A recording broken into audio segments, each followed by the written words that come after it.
I think you feel it. If you don't, maybe you're not paying attention. And I know a lot of people that are just disconnecting from the news and disconnecting from what's going on. And they tell me, and with complete understanding, I listen to them.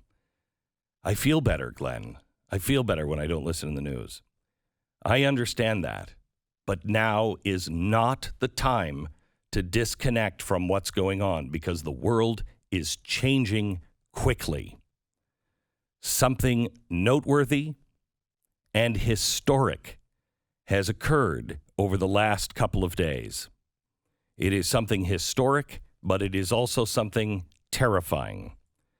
And I'm not talking about the Capitol riots. Those were perhaps terrifying for a brief moment, but they are being made historic by the type and scope of media coverage that they are getting.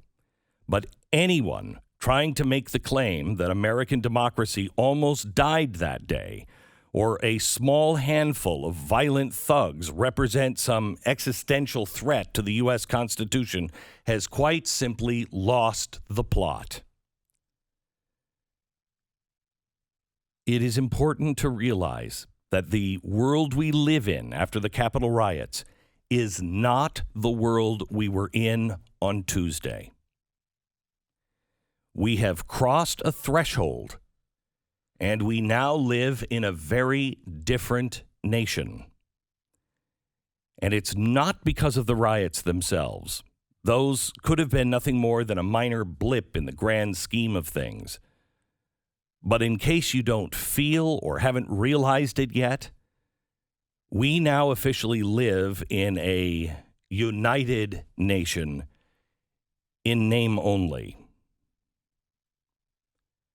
And that is because of the way the left and even some of those so-called centrists have decided to respond.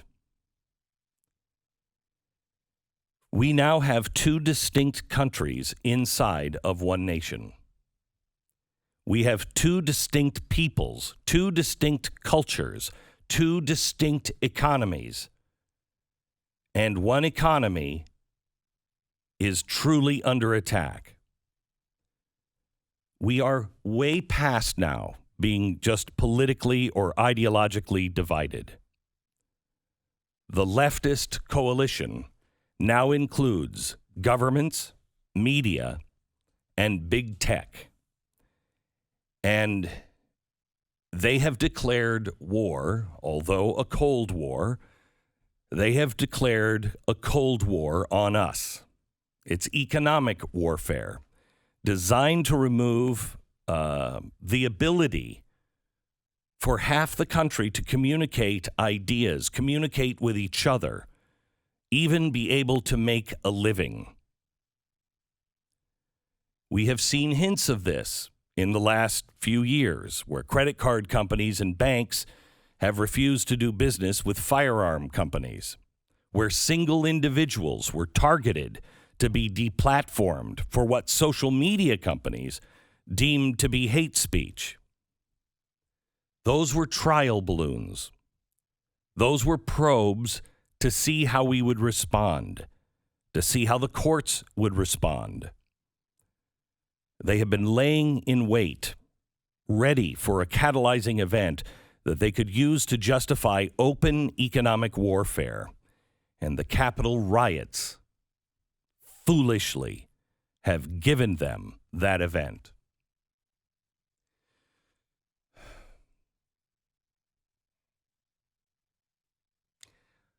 I know I might sound tense today, and I am, because every word that any of us speak live, unscripted most of the time, is going to be monitored, scrutinized, and twisted.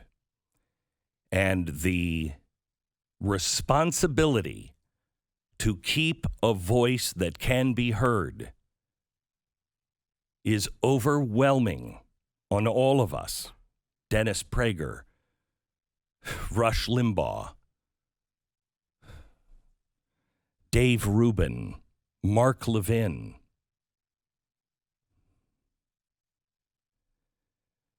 This morning, they have officially deplatformed Parler from Amazon. Over the weekend, it was Amazon, Apple, Facebook, and Google, but now the Amazon Web Services have shut them down. They are no longer able to, you can't find them on the internet anymore. They're gone.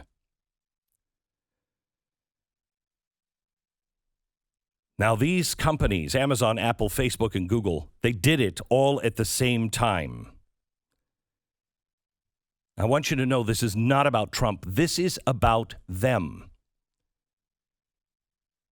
The far left has talked about breaking up these companies for a long time. Elizabeth Warren, even I think Kamala Harris was talking about breaking them up too, wasn't she, during the primaries? They've talked about breaking these companies up. They know that the power structure has totally changed. They must find a way to be on the side of the left.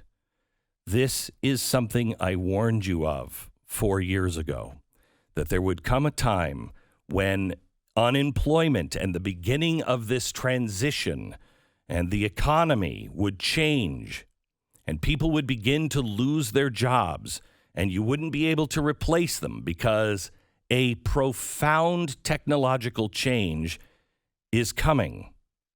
And I told you at the time, high tech will need the government and the government will need high tech.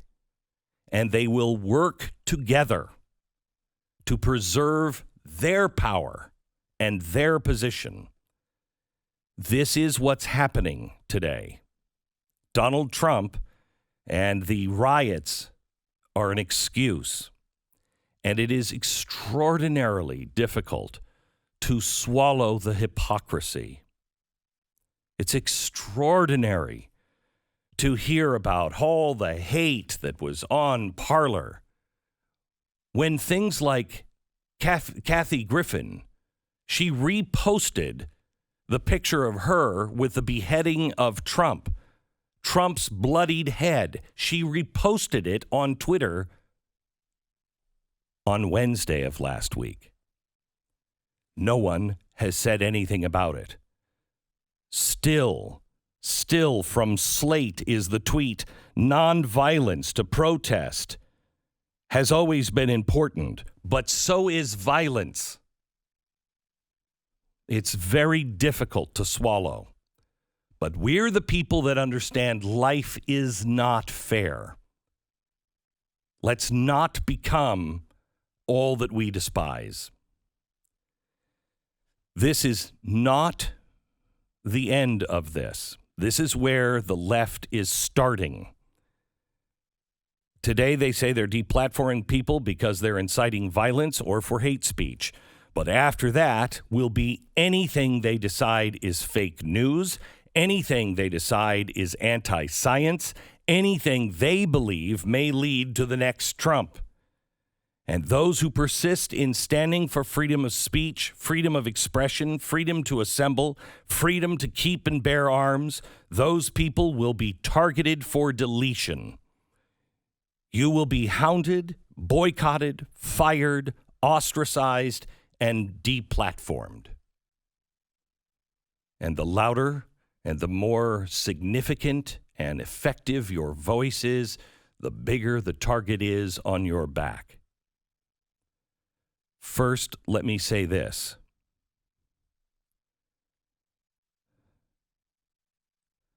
I will never stop standing for freedom of speech, freedom of expression, freedom to assemble, freedom to keep and bear arms, and all of the rest of the Bill of Rights.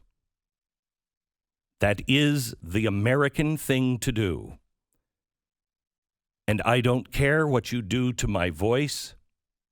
I don't care